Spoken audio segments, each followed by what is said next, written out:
ഈ ഈ ക്രിയേറ്റീവ് ഫീൽഡിലെ നമ്മൾ എന്തെങ്കിലും പ്രൊജക്റ്റ് ചെയ്യാനായിട്ട് പ്ലാൻ ചെയ്തിട്ട് ഒരു പ്രൊജക്റ്റ് ചെയ്യുകയാണെങ്കിൽ നമ്മുടെ ടീം മെമ്പേഴ്സിനോട് നമ്മൾ കമ്മ്യൂണിക്കേറ്റ് ചെയ്യേണ്ടി വരുമല്ലോ, കറക്റ്റായിട്ട് കമ്മ്യൂണിക്കേറ്റ് ചെയ്യേണ്ടി വരും. അപ്പോൾ ഈ കമ്മ്യൂണിക്കേഷൻ പലപ്പോഴും റോങ് ആയിട്ടൊക്കെ സംഭവിക്കുക. നമ്മളുടെ ഒരു റൈറ്റ് ചെയ്തിട്ടുള്ള ഒരു സ്റ്റോറി അത് ഡിസ്കസ് ചെയ്ത് വരുമ്പോൾ ചിലപ്പം അവർ വിഷ്വലൈസ് ചെയ്യുന്ന പോലെ നമ്മൾ വിഷ്വലൈസ് ചെയ്യുന്ന പോലെ ആയിരിക്കില്ല അവർ വിഷ്വലൈസ് ചെയ്യുന്ന ഒരു സ്റ്റോറി. അപ്പോൾ ഇത് കമ്മ്യൂണിക്കേറ്റ് ചെയ്യുക, എന്നിട്ട് ആ പ്രൊജക്റ്റ് ഇംപ്ലിമെൻറ്റ് ചെയ്യുക എന്ന് പറയുന്നത് ഭയങ്കരമായ ഒരു ടാസ്ക് തന്നെയാണ്. അപ്പോൾ ഒരു എത്ര പേരാണ്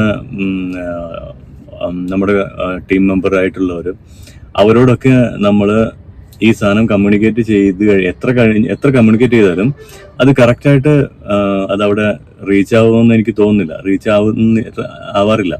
കാരണം പല പ്രൊജക്റ്റുകളിലും അങ്ങനെ സംഭവിച്ചിട്ടുണ്ട്. നമ്മുടെ വിഷനായിരിക്കില്ല വേറെ കൂടെയുള്ളവരുടെ.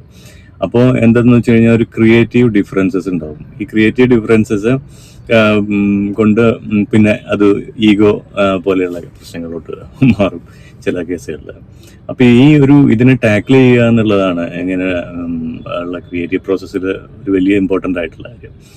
അത് ഒന്നുകിൽ ആ പ്രൊജക്റ്റ് ഹെഡായിട്ടുള്ള ഡയറക്ടറിനെ വിശ്വസിച്ചുകൊണ്ട് മുന്നോട്ട് പോവുക, അല്ലെങ്കിൽ അങ്ങനെയാണ് ചെയ്യേണ്ടത് ശരിക്കും. പക്ഷെ പലർക്കും അവരുടേതായിട്ടുള്ള ഓണായിട്ടുള്ള ഐഡിയാസ് ഉണ്ടാവും. അപ്പോൾ ഈ ഐഡിയാസ് ചിലപ്പോൾ നമ്മൾ ആക്സെപ്റ്റ് ചെയ്തില്ല, അല്ലെങ്കിൽ ചെയ്യാൻ പറ്റിയില്ല, ഇംപ്ലിമെൻറ്റ് ചെയ്തില്ല. അപ്പോൾ ആ ടീം മെമ്പർക്ക് നമ്മളോടുള്ള ഒരു ആറ്റിറ്റ്യൂഡ് തന്നെ ചെറിയ ഒരു പ്രശ്നം വരുന്നുണ്ട്. അപ്പോൾ അങ്ങനെ അത് വളരെ ഇമ്പോർട്ടൻ്റ് ആയിട്ടുള്ള ഒരു കാര്യമാണ്. ഒരു ടീമായിട്ട് വർക്ക് ചെയ്യുമ്പോൾ നമ്മൾ ആ ഒരു കാര്യം മെയിൻറ്റെയിൻ ചെയ്യുക എന്നുള്ളത്.